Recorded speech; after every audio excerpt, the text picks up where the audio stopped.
Hello everyone, and welcome to our universe. Today we'll be talking about the gravity on other planets.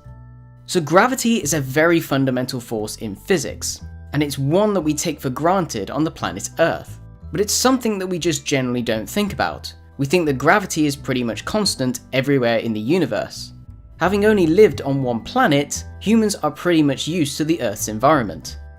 Gravity is measured in Gs, so therefore it's quite easy to categorize Earth as just a steady 1g, or you can call it 9.8 meters per second squared. However, if you would go into space, or set foot on the moon, the gravity would be very different, and something that Earthlings would not be used to. So putting it in layman's terms, gravity is dependent on mass. From stars, planets, galaxies, and even subatomic particles, gravity seems to rely on just one thing. The mass, though, can be categorized in three different ways: its size, mass, and density. And this is what gives the object gravity. When it comes to the planets in our solar system, there is various size, density, and masses, and therefore the strength of the gravity on the surfaces can vary dramatically. So let's start off with the Earth's gravity. As noted before, it was 9.8 meters per second squared. This means that if you held an object and let go of it, it would accelerate towards the surface at a speed of 9.8 meters every second from the freefall.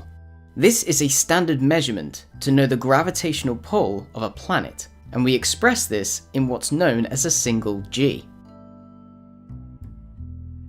Isaac Newton's universal gravitational law states that two bodies can be expressed mathematically as a formula of a force, where F is the force, m1 and m2 are the masses of the objects interacting, and r is the distance between the centers of the object. There is also a gravitational constant. So now that we know how to mathematically figure it out, and use experimentation to prove this, let's see exactly how the gravity compares to the other planets in the solar system. So let's start off with Mercury.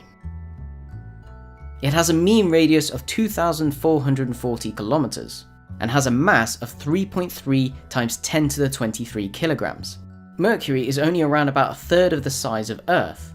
This makes Mercury the smallest and least massive planet in the solar system. However, it does have a high density, and this is just slightly lower than the Earth's density. Mercury has a surface gravity of 3.7 meters per second squared. So if you do the calculation, that's the equivalent of 0.38 g. So what's the gravity like on Venus? So Venus is a very similar planet to Earth, and it's often known as the Earth's twin.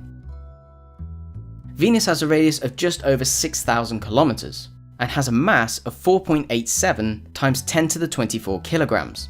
And as you can see, it's pretty much the same size as Earth, but just a tiny bit smaller. It again has around about the same density, but because of the lower density, the gravity changes.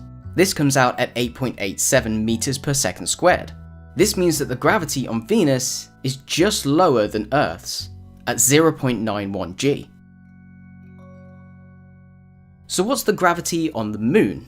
The Moon is of course the only astronomical body where human beings are being able to test out gravity in person.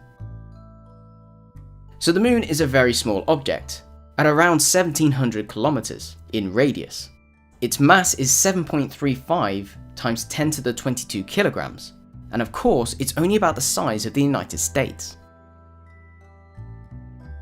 Because of its size and mass, it also has a low density. This means that the gravity is only 1.62 meters per second squared, so the gravity is very low, at 0.17. This gives a great reason why the astronauts on the Apollo missions were jumping around like they were on a trampoline. It also gave them a great excuse to experiment on the gravity of the Moon, so you can do certain things on the surface of the Moon that you could never do on the surface of the Earth. So what about Mars? Its size, mass, and density are very small compared to our home planet. It has a radius of over 3,000 kilometers, and has a mass of 6.42 times 10 to the 23 kilograms. But of course, it's a lot smaller than Earth. With this, it comes with a lower density. and therefore its gravity is lower as well, at 3.72 meters per second squared. So if you calculate it, it comes out to 0.38 g, which again is actually closer to the gravity on the moon than it is to Earth. So what about the king of the planets, Jupiter? Well, Jupiter is just under 70,000 kilometers in radius, and has a mass of 1.9 times 10 to the 27 kilograms. And of course, because it's the giant of the solar system, it completely dwarfs the Earth and all of the inner planets. But because it's mainly made out of gas, it has a much lower density, and therefore because of its considerable size, it doesn't have a higher g than you'd expect. It only comes out at 24.75 meters per second squared. This means that Jupiter's gravity is only 2.53. That's only 2.5 times the strength of Earth, even though Jupiter's mass is over 320 times that of the Earth. So what's the gravity like on Saturn? Well, like Jupiter, Saturn is a very similar planet. At just under 60,000 kilometers, this is the second biggest planet in the solar system, and has a mass of 5.69 times 10 to the 26 kilograms.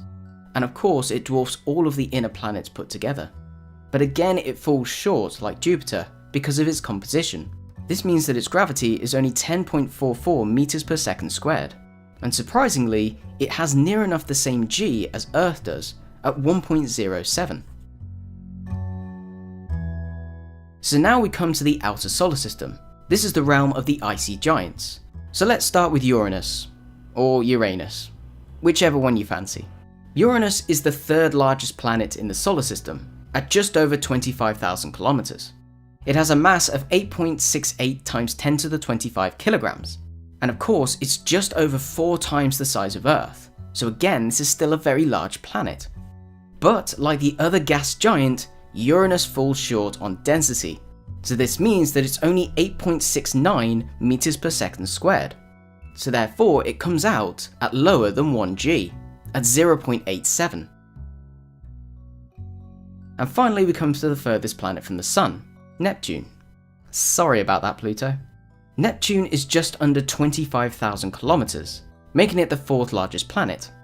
It has a mass of 1.03 times 10 to the 26 kilograms, and again it's a very similar size to Uranus. Neptune is a very similar planet to Uranus, not only in mass and size, but also in density. But it does have a higher gravity, at 11.15 meters per second squared. This means that it actually goes higher than Earth, at 1.14 g. So it doesn't quite matter if you're on the surface of Mercury, the surface of Mars, or the clouds of Jupiter. Gravity basically determines the size, the mass, and density of all the planets and our Sun. It also seems to figure out the formation of our solar system and the orbits of the planets. Understanding the effect of gravity, or zero G, on the human body is essential for space travel, especially when you're going for long duration missions, like to the International Space Station, the Moon, or possibly even Mars.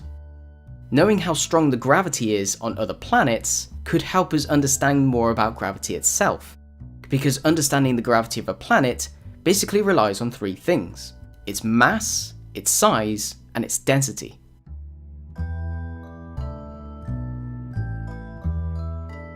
So I hope that's given you a great insight into the gravity on other planets. And of course, if you want to know any more about this stuff, I'll put some links in the description below. And as always, if you've enjoyed the video, click the like button, and if you want to support the channel, click subscribe and support our Patreon page. Thank you for watching, and thank you for your support.